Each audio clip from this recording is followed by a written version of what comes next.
Chilli pasta বানাতে গিয়ে বানিয়ে ফেললাম পাস্তার চচ্চড়ি। চলো দেখি কি করে হলো।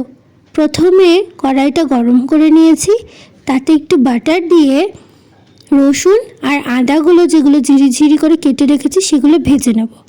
ভাজা হয়ে গেলে দেখো কিউব কিউব করে ক্যাপসিকাম আর পেঁয়াজ কেটে নিয়েছি।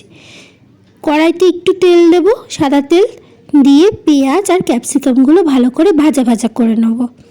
আচ্ছা, আমি এখানে 3টে মতো বড় পেঁয়াজ নিয়েছি আর 1.5খানা বড় ক্যাপসিকাম নিয়েছি, আর নিয়েছি 5-6খানা কোয়া রসুন আর এই 1 কোয়ার মতো ছোটো আদা। ঠিক আছে, আর এই পাশে বসিয়ে দিয়েছিলাম পাস্তাটাকে নুন দিয়ে আর তেল দিয়ে সেদ্ধ করতে। এইটাতেই মনে হয় ঝামেলাটা হয়েছিল। চলো ক্যাপসিকামগুলো এবার ভাজা করে নিই।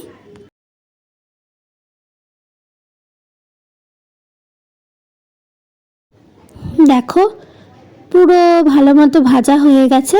আচ্ছা, এর মধ্যে আমি নুন দিয়েছিলাম, নুনটা দেখাতে ভুলে গেছি, স্কিপ করে গেছি। পরিমাণ মতো তোমরা নুন দিয়ে দেবে। তারপর দিলাম সস, চিলি সস আর দেবো সয়া সস। এগুলো সবটাই তোমরা যেরকম দিতে চাও আর কি, পছন্দ করো সেই মতোই দিও, ইচ্ছা মতো। দেখো হালকা গ্রেভি গ্রেভি মতো হয়ে এসছে।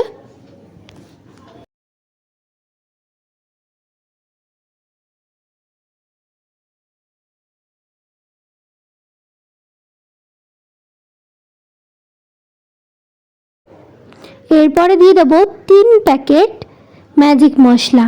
আমি এখানে 500 গ্রাম পাস্তা নিয়েছি, সেই জন্য 5 প্যাকেট ম্যাজিক মশলা নিয়েছি।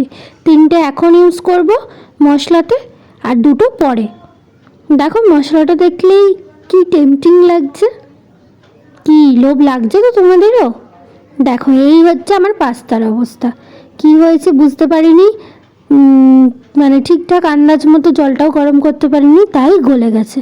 তাই আর চিলি পাস্তা হয়নি, এইবার আমাদের হয়ে গেছে পাস্তার টক ঝাল চচ্চড়ি।